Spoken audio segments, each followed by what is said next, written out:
The phenomenon of loved ones receiving phone calls from those who have recently passed on is surprisingly not uncommon. Some believe these calls to be the deceased's last efforts to say goodbye, while others chalk it up to simple technical malfunctions and nothing more. Either way, it doesn't change the fact that these instances are just downright unsettling. So, let's get into the man who died, then made 35 phone calls.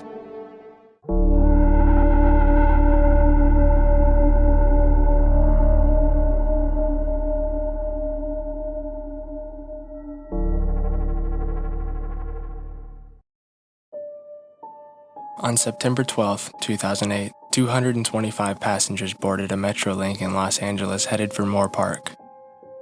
Halfway through the trip, the conductor, Robert Sanchez, had not taken the proper safety precautions and began to scroll through his phone. This led to Sanchez missing a stoplight and colliding with a freight train at a combined speed of 83 miles per hour.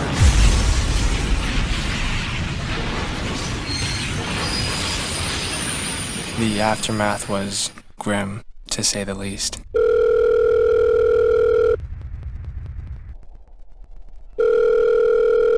Fire Department paramedic on 58, what's the address of the emergency? Yes, I'm on the Metrolink train. We just left Chatsworth Station heading towards Simi. We had a collision with something. We had a whole bunch of people going out bleeding and on the floor. Is a train? It's the Metrolink train. Okay, can you give me an intersection or something close to, We're almost at the first tunnel going into towards Simi Valley. Towards Simi Valley?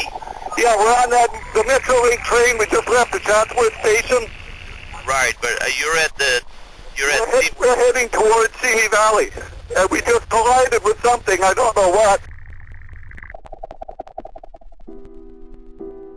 Rescue teams were immediately called to the scene to attempt to save any survivors. These first responders reported what can only be described as a horrific mess of carnage.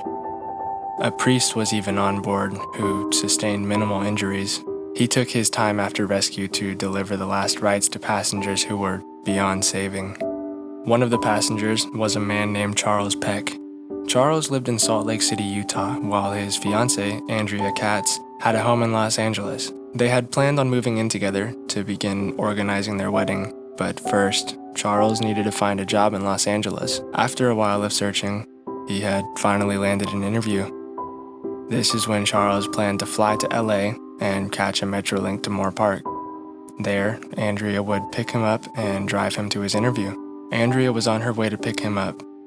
She heard the news of the accident over the radio. Concerned, she checked her phone and realized she had missed a few calls from Charles. Andrea then contacted some of Charles's family members, and they all made their way to the area of the crash to find him. In the next few hours, family and friends of Charles would receive 35 phone calls from his number, all reporting to hear nothing but static.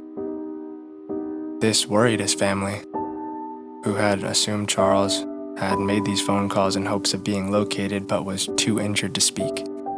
Andrea would receive one more call from Charles, and similar to the previous calls, it was nothing but static.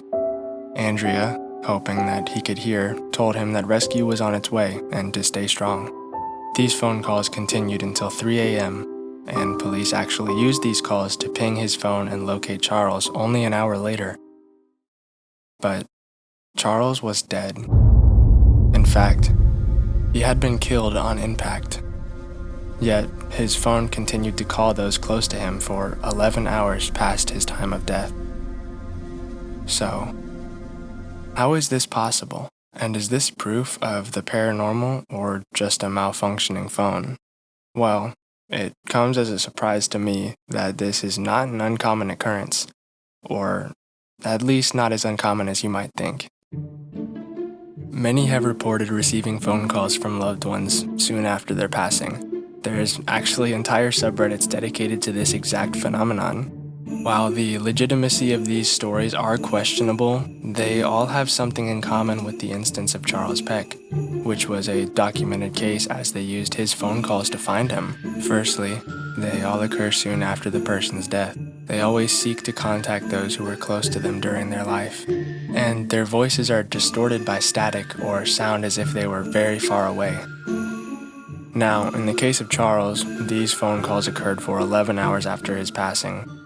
His phone was only used to call his close family and friends, and for one reason or another, ignored all other contacts. And the only thing heard when answered was static. Other forms of supposed spiritual contact have been capitalized upon and used for many years. Mediums, seances, for fuck's sake, Ouija boards are made by Hasbro. But I digress. In the case of Charles Peck, we will probably never know why or how these calls were made. In all honesty, while I try to take everything with a grain of salt, the fact that this was documented by authorities, it just itches that part of my brain where I can't come to my own decision on what I believe.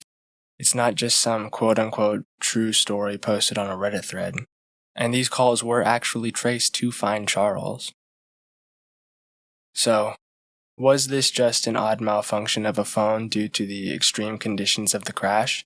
Or was it a man trying to get the last goodbye that he didn't have the chance to give? Let me know what you guys think. I also don't really like going off script too much, but my last video did really good, and it got a lot of positive feedback. It made me very happy to see that a lot of people like something that I spent a lot of time on and something that I really liked as well. Over the past year, I've been going on and off. I've had videos written, I've had them halfway edited and scrapped them, just not really sure if I want to continue doing this or really even just begin doing this.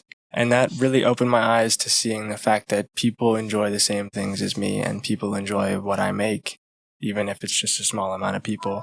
I've been making stuff on YouTube for 10 years in December, I believe, and I just kind of recently deleted all of that to rebrand because before I was just doing anything and everything. And I really like this style of video. I really enjoy making it, and I enjoy writing, editing, even doing the research. I would already be doing that research on my own if I wasn't making these, so I may as well make something out of it. Anyway, I just wanted to say thank you, and it means a lot. If you guys liked the video, I would greatly appreciate a like. If not, no worries. And yeah, I'll see you guys in the next one.